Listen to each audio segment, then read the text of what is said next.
तो अब हम इस वीडियो में प्रभावित करने वाले तत्व करेंगे वित्तीय व्यवस्था निर्णय को। पहला हमारा निर्णय है रोकड़ प्रवाह निर्णय स्थिति। रोकड़ प्रवाह स्थिति, कैश फ्लो पोजीशन, माने हमारे पास ड्यूरिंग द ईयर पूरे साल में कितना कैश आता है, कितना कैश जाता है। अगर किसी बिजनेस की स्थिति अच्छी है, अच्छी कब की जाएगी, पैसा आए ज्यादा और जाएगा। कहने का मतलब उसके पास पैसा ज्यादा बच जाए। किसी के पास साल में आए 1 करोड़ और गए 20 लाख, दूसरी कंपनी के पास आए 50 लाख गए 30 लाख। कौन सी कंपनी की स्थिति अच्छी मानी जाएगी, पहली वाली की, क्योंकि उसके पास पैसा ज्यादा बचा। ठीक है, अब किसी के पास अगर पैसा ज्यादा होगा तो वो जो इंटरेस्ट होगा, जो ब्याज होगा, मैं आपको बता दूं, पहले बता दें कि ऋण पूंजी पे जो ब्याज होता है उसका भुगतान निरंतर करना पड़ता है और जरूर करना पड़ता है, चार्ज होता है। तो अगर किसी कंपनी की रोकड़ प्रवाह स्थिति अच्छी है, कैश फ्लो पोजीशन अच्छी है, तो उसे कोई दिक्कत नहीं है, वो आसानी से ब्याज का भुगतान कर सकती है क्योंकि पैसे है उसके पास। ऐसी स्थिति में कंपनी कौन सी पूंजी का ज्यादा प्रयोग करेगी, बोल दो, ऋण पूंजी। माने जितनी भी टोटल पूंजी है उसमें ऋण पूंजी ज्यादा रखेगी और स्वामित्व पूंजी कम रखेगी।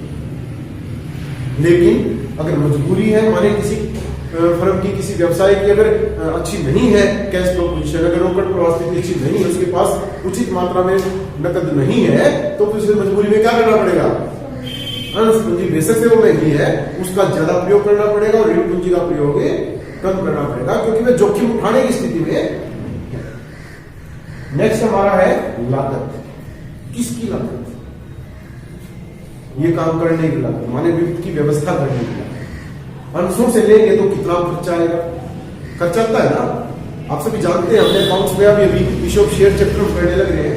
शेयर इशू करने के लिए हमें जो है प्रोस्पेक्टस भी तो तैयार करना पड़ता है, हमें रजिस्ट्रार से परमिशन लेनी पड़ती है, कई सारे हमें प्रारंभिक खर्चे करने पड़ते हैं। ऐसे ही ऋण पत्र इशू करने के लिए, ऐसे ही बैंकों से लोन लेने के लिए, तो हमें जो उस टाइम में जो खर्चा करना पड़ता है ना, उसको लागत कहते हैं। और इसके साथ साथ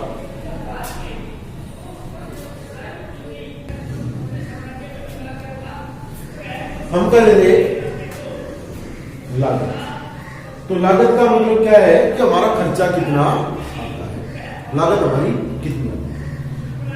जैसे कि अगर हम ऋण पत्र, अगर हम ऋणों से पैसा लेते हैं तो वो लागत आगे पहले जो मैंने बताई। दूसरी लागत क्या, कि ऋणों से पैसा लेंगे तो हमें क्या देना पड़ेगा, ब्याज देना पड़ेगा, तो ब्याज इसकी लागत है। और अगर हम स्वामित्व पूंजी से पैसा लेंगे, माने शेयर से पैसा लेंगे, तो क्या देना पड़ेगा, लाभांश देना पड़ेगा। लाभांश जो है वो अंश पूंजी की। तो लागत किसकी ज्यादा आती है, लाभांश महंगा होता है, माने अंश इशू करने में भी और लाभांश देने में भी ज्यादा खर्चा आता है, या फिर ऋण पत्रों का ब्याज देने में ज्यादा खर्चा आता है, कॉस्ट किसकी ज्यादा होती है, डेफिनेटली लाभांश ज्यादा होता है। माने अंशों की, स्वामित्व पूंजी की कॉस्ट क्या होती है, लागत क्या होती है, ज्यादा। तो अगर कोई फर्म कम लागत पे पैसा लेना चाहती है तो वो किसको लेगी, ऋण पूंजी से पैसा। जोखिम, ये भी मैंने आपको बताया। जोखिम यहां पे हम कंपनी की तरफ से बात करेंगे, व्यवसाय की तरफ से बात करेंगे, है ना।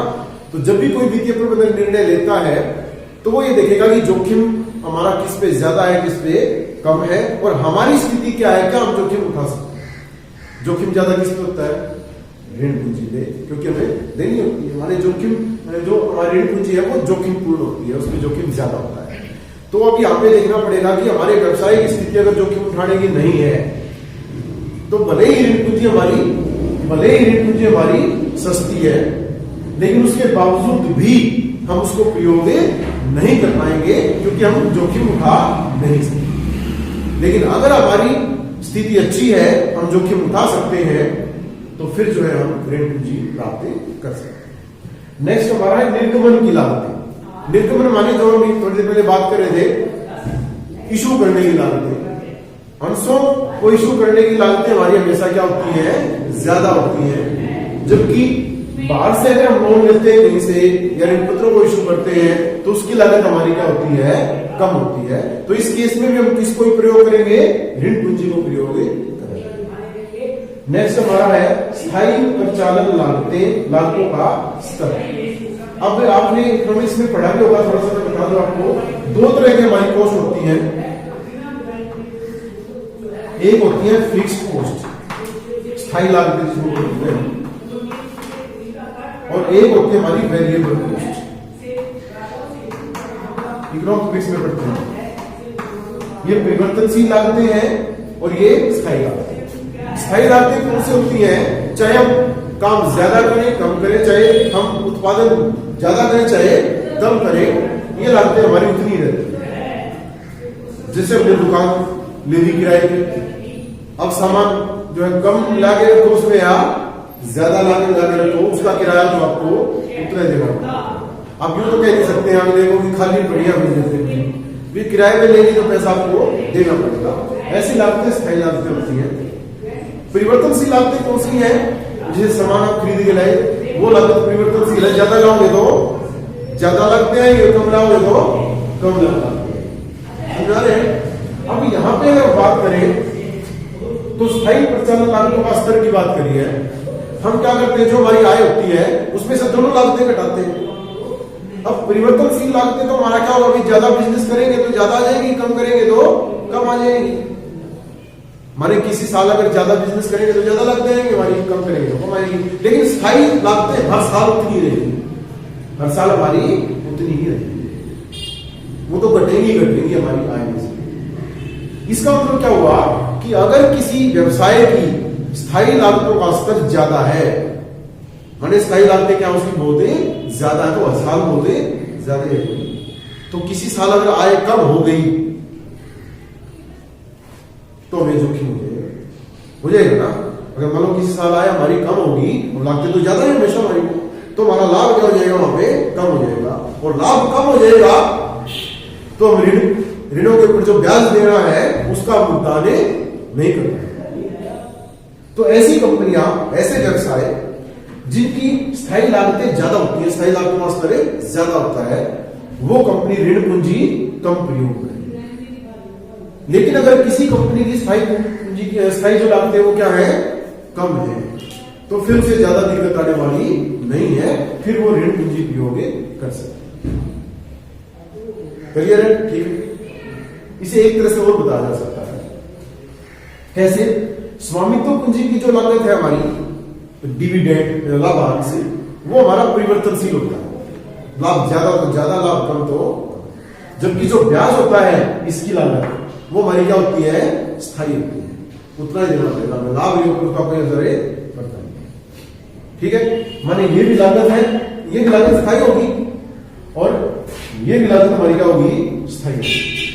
तो दोनों लागतें स्थायी नहीं हो सकती, या दोनों स्थायी लागतें ज्यादा नहीं होनी चाहिए। अगर ये स्थायी लागत ज्यादा होगी तो ये स्थायी लागत हमें क्या करनी पड़ेगी, कम रखनी पड़ेगी। अगर ये स्थायी लागत कम है तो ये स्थायी लागत ज्यादा हमें लग सकती है। एक म्यान में दो तलवार है ना, ये तलवार अगर हमारे पास है तो ये नहीं रखेंगे, हम ये रखेंगे, ठीक है ना। आगे चले तो नियंत्रण को मानना, अच्छा व्यवसाय के ऊपर किसका नियंत्रण होता है, किसकी चलती है, अंशधारियों की, स्वामियों की। और स्वामी कौन होते हैं, स्वामी तो है कि नहीं। अगर मान लो किसी व्यवसाय का एक ही स्वामी है, मान लो मैं ही स्वामी हूं, तो सारी मेरी ही चलेगी, मुझे रोकने वाला कौन है।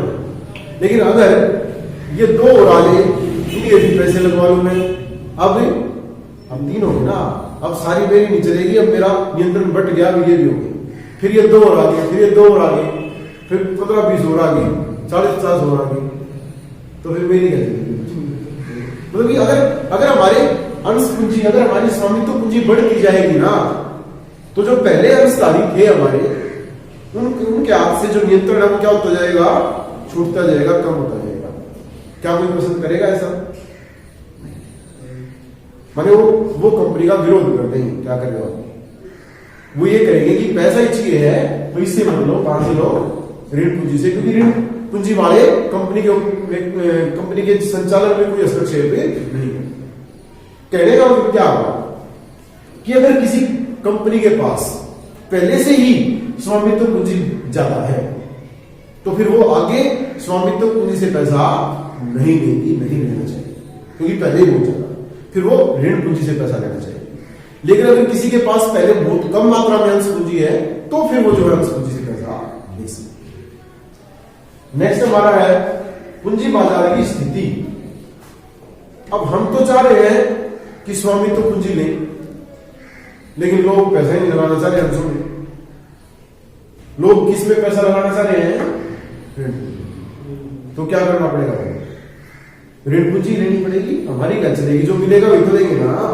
हमारे पूंजी बाजार की स्थिति पे निर्भर करता है। पूंजी बाजार अगर बढ़िया स्थिति में चल रहा है, लाभ ज्यादा हो रहे हैं, तो सब लोग अंशों में पैसा लगाना चाहेंगे, तो हम अंश पूंजी ले लेंगे। अगर लाभ कम हो रहे हैं, मंदी अगर आ रही है, तो लोग ऋण पूंजी में पैसा लगाना चाहेंगे, तो हमें वही लेनी पड़ेगी। उसके बाद हमारा है विनियोगों पर आय। जो हम पैसा इन्वेस्ट कर रहे हैं उस पर हमें कितना पैसा मिल रहा है, कितनी रिटर्न मिल रही है, हमारे प्रॉफिट्स हमारे कितने होंगे। सीधी सीधी बात है, अगर ज्यादा होंगे तो हमारी स्थिति अच्छी होगी, हमें ऋण पूंजी ज्यादा यूज करेंगे, कम होंगे तो हमें ऋण पूंजी कम यूज करेंगे, स्वामित्व पूंजी ज्यादा यूज करेंगे। Direct relation. नेक्स्ट अगर देखें कर की दर।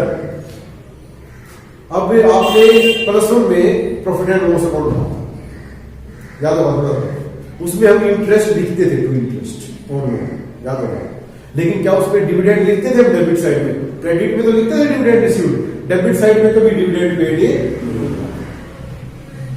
कभी भी नहीं आता, क्योंकि वो स्वामियों का पैसा होता है, बाहर वालों का पैसा होता है, नेट प्रॉफिट निकालते हैं। और टैक्स किस पे लगता है? नेट प्रॉफिट पे लगता है। किस पे लगता है? Net profit. माने नेट प्रॉफिट टैक्स लगाने से पहले हम इंटरेस्ट घटा देते हैं। टैक्स लगाने से पहले इंटरेस्ट घटा देते हैं, ब्याज घटा देते हैं। माने ब्याज जितना ज्यादा होगा उतना ही लाभ हमारे कम होंगे, टैक्स भी समझ पा रहे हैं। लेकिन अंश पूंजी का कोई प्रभाव नहीं पड़ता। अंश पूंजी चाहे लाभांश से ज्यादा दो चाहे कम दो, टैक्स का हमें कोई फायदा नहीं मिलता। तो इसका मतलब क्या होगा? अगर हमारा कर की दर ज्यादा होगी, कर की दर जितनी ज्यादा होगी तो टैक्स ज्यादा देना पड़ेगा हमें। तो टैक्स को बचाने की सोचेंगे हम, टैक्स को बचाने की सोचेंगे तो टैक्स तो बचेगा ब्याज से, तो हम क्या करेंगे? ऋण पूंजी ज्यादा। समझा रहे जो बोल रहा हूं? अगर टैक्स का रेट ज्यादा कर रखा है गवर्नमेंट ने तो ऋण पूंजी ज्यादा प्रयोग करेंगे। लेकिन अगर टैक्स का रेट कम है तो फिर कोई ज्यादा फर्क पड़ता नहीं है, फिर हम अंश पूंजी का भी प्रयोग कर सकते हैं। लोन समता। अब हम सभी जानते हैं कि जो हमारे समता अंश है खासकर, उनका पैसा कंपनी लौटा ही नहीं सकती अपने जीवन काल में, प्लस में पढ़ा था। जबकि ऋण पत्रों का, दीर्घकालीन ऋण का, इनका पैसा हमें जीवन काल से पहले लौटा देते हैं, बल्कि इनके समय से भी पहले लौटा सकते हैं।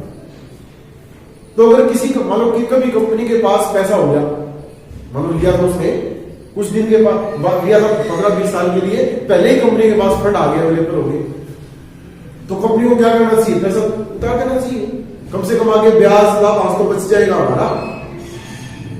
लेकिन अगर कंपनी ने समतांश ले रखे हैं तो कंपनी चाह के भी ऐसा नहीं कर सकती, वो लाभांश देते ही रहना पड़ेगा। लेकिन अगर कंपनी ने ऋण पूंजी से पैसा लिया है तो कंपनी जब चाहे पैसा उनका वापस कर सकती है। तो वहां पे लोचशीलता बनी रहती है। लोचशीलता माने परिवर्तनशीलता, हम जब चाहे हम जो कर सकते। तो अगर लोचशीलता बढ़ाना चाहती है कोई कंपनी तो वो ऋण पूंजी का प्रयोग करेगी। और लास्ट हमारा है वैधानिक ढांचा। अगर कंपनी एक्ट जो हमारा है 2013 या फिर जो सेबी है, securities and exchange board of India, या इसी तरह का कोई वैधानिक बोर्ड अगर है, वो अगर फिक्स कर देता है कि भी आपको इतना पैसा तो आपको अंशों से लेना ही लेना पड़ेगा, इससे कम नहीं ले सकते आप ऋणों से केवल इतना ही पैसा ले सकते हैं, इससे ज्यादा नहीं ले सकते। अगर ऐसा कोई फिक्स कर दिया तो फिर हमारी चलेगी कंपनी की नहीं, फिर तो कंपनी को उसी तरह से काम करना। तो ये हमारे लिए वित्त व्यवस्था को प्रभावित करने वाले